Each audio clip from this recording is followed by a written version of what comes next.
प्रिय सुनेत्रा बहिणी, आपण खूप कमी वेळा भेटलोय, पण जेव्हा कधी भेटलोय अगदी मनापासून. दादांची आणि माझी असंख्य वेळा भेट झाली, पण मी दादांसोबत एकदाही आवर्जून फोटो काढला नाही. चांगल्या लोकांसोबत आपण फोटो काढायला हवेत, पण ते आपण का काढत नाही याबद्दल पहिल्यांदाच पश्चाताप वाटतोय. 28 तारखेला दादांच्या बाबत जे काही झालं ते अकल्पित होतं. शत्रूवरही अशी वाईट वेळ येऊ नये ती आपल्यावर येऊन ठेपली. अहिल्यादेवी होळकर वैद्यकीय महाविद्यालयाच्या अतिदक्षता विभागातल्या एका खाटेवर दादांचे निष्प्राण कलेवर निश्चित पडले होते. पार्थ दादा, आता तोच आमच्यासाठी दादा. प्रत्येकाला आत न येण्याची विनवणी करत होते, मात्र गर्दीला आवर घालणं अशक्य होतं. मी फार घाईकुतीला येऊन पार्थ दादाला विनंती केली आणि ते मला दादा आहेत त्या खाटेपर्यंत घेऊन गेले. आत तुम्ही उभ्या होतात, शांत, सुन्न, बधीर. त्यानंतर बाजूच्याच खोलीत उदयनराजे, जयंत पाटील, प्रफुल्ल पटेल या सगळ्यांच्या समवेत बसलेले पवार साहेब दिसले. मी वाकून नमस्कार केला, बाहेर पडले आणि पुन्हा आपण बसलेल्या बाजूच्या खोलीत येऊन थांबले. तब्बल 2.5 तास त्या खोलीत तुम्हाला प्रत्येक माणूस येऊन भेटत होता.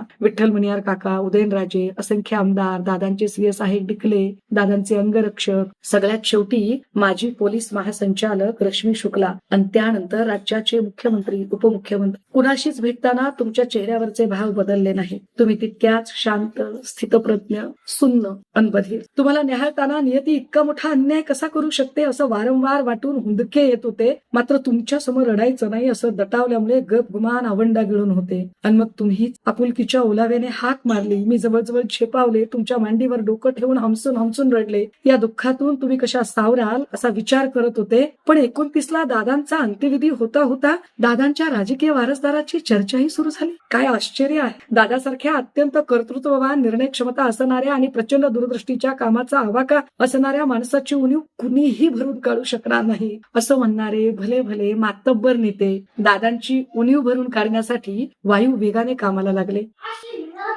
माझ्यासारख्या सामान्य माणसासाठी हे सगळं आकलनाच्या पलीकडचं आहे. म्हटलं तर हे अमानवी आणि प्रचंड क्रूर आहे. चिता अजून धड शांतही झाली नाही. मृत्यूला उणे पुरे 48 तास उलटले नाही. तोच राजकीय समीकरणांची जुळवाजुळव हे माणसाच्या नश्वरतेचं आणि त्याच्या क्षणभंगुरतेचं प्रमाण आहे. वहिनी, समाज माध्यमावर काही लोक आपल्याकडे बघून ब्रुटस, यू ट्रू अशा पद्धतीच्या प्रतिक्रिया व्यक्त करताना दिसताय. बाजूने आणि विरोधात लिहिलेली मतांतर वाचणं आणि हळहळणं यापेक्षा सामान्य माणूस वेगळं काय करू शकतो वहिनी? पण मला वेगळं वाटतंय. खरं तर अखंड महाराष्ट्राच्या पहिल्या महिला मुख्यमंत्री होण्याचा मान आपल्याला मिळतोय, आनंद आहे. पण या आनंदाला कर्तृत्ववान दादा गमावलेल्या दुःखाची झालर आहे वहिनी. वहिनी, खरं तर तुमचा उपमुख्यमंत्री म्हणून होत असणारा आजचा शपथविधी हा भावनिक दृष्ट्या चूक वाटत असला तरी दादांनी स्वकर्तृत्वाने जे अफाट साम्राज्य उभं केलं त्यावर कुठल्याही गिदाडांची वक्रदृष्टी पडू नये म्हणून तुम्हाला पाऊल उचलणं गरजेचंच आहे. मल्हारराव होळकरांचे पुत्र खंडेराव होळकर यांच्या मृत्यूनंतर पतिनिधनाचे दुःख करण्यापेक्षा माळवा प्रांताचे शासक म्हणून उभे राहणे महानायिका अहिल्यादेवी होळकर यांच्यासाठी क्रमप्राप्त होते. माळव्याचे आतले आणि बाहेरचे शत्रू कोण आहेत आणि ते कोणत्या स्तरावर जाऊन क्षती पोचवू शकतात याची कल्पना अहिल्यादेवींना फार चांगल्या पद्धतीने होती. त्यामुळे सांप्रत प्रथा परंपरांना फाटा देत त्या धीराने कंबर कसून उभ्या राहिल्या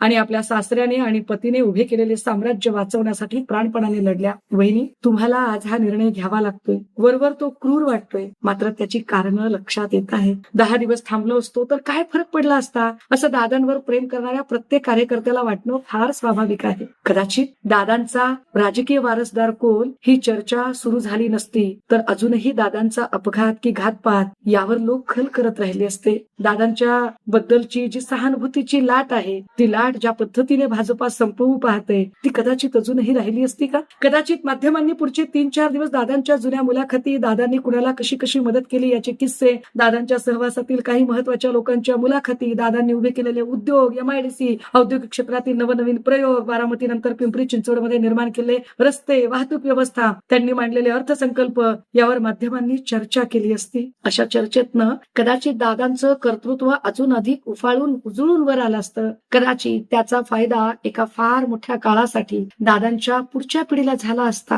पण हे भाजपला सहन झालं असतं का?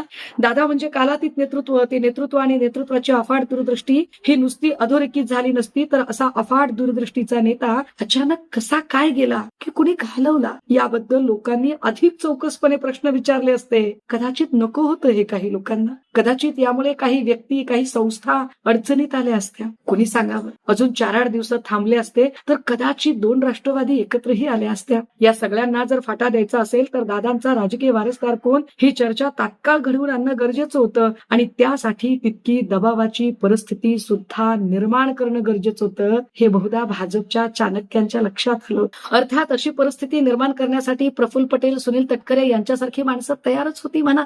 भाजपला हवा असणारा दबाव तयार करण्यासाठी पटेल, तटकरे यांची भूमिका तितकीच महत्वाची. वहिनी अत्यंत आव्हानात्मक परिस्थितीमध्ये मुख्यमंत्री म्हणून होत आहात. विरोधी पक्षातील महिला राजकारणी म्हणून नाही, तर ज्या आपुलकीने आपल्याला वहिनी म्हणून संबोधत आहे ना, त्या नात्याने विनंती करावीशी वाटते. वहिनी, सावध असा. पटेल, तटकरे यासारख्या प्रवृत्ती कदाचित आपल्याला गुंगी गुडिया समजून मनमानी करण्याचा प्रयत्न करतील, पण आपण दादांच्या तालमीत तयार झाला आहात. याचा ठसा उमटवण्याची नियतीने आपल्याला संधी दिली आहे. संधी मिळाली तर महिला सुद्धा उत्तम राज्यकर्ता होऊ शकते. आपण त्यास पात्र आहात. आपल्याला मिळालेली संधी ही निव्वळ अनुकंपा तत्वावरची संधी नाही, हे आपल्या नेतृत्व गुणांना न्याय देणारी संधी आहे. हे खऱ्या अर्थानं सिद्ध करण्याची हीच ती वेळ. आम्ही दादांचे विरोधक, पण दादांनी विरोधकांबद्दल कधी कपटबुद्धी बाळगली नाही, टीका केली नाही, त्याचा कडवटपणा मनात साठवला नाही, पण म्हणून कुणाचं निष्कारण लांगुलचालनही केलं नाही. वहिनी, दादांनी झारीतले शुक्राचार्य ओळखले होते, ते आपल्याला सुद्धा माहित आहेत. वहिनी, आपण त्यांचा योग्य तो बंदोबस्त कराल अशी अपेक्षा आहे. वहिनी, विरोधक म्हणून प्रश्न विचारायला आम्ही कायम आघाडीवर असू, पण महिला म्हणून जर कोणी नाकेबंदी करणार असेल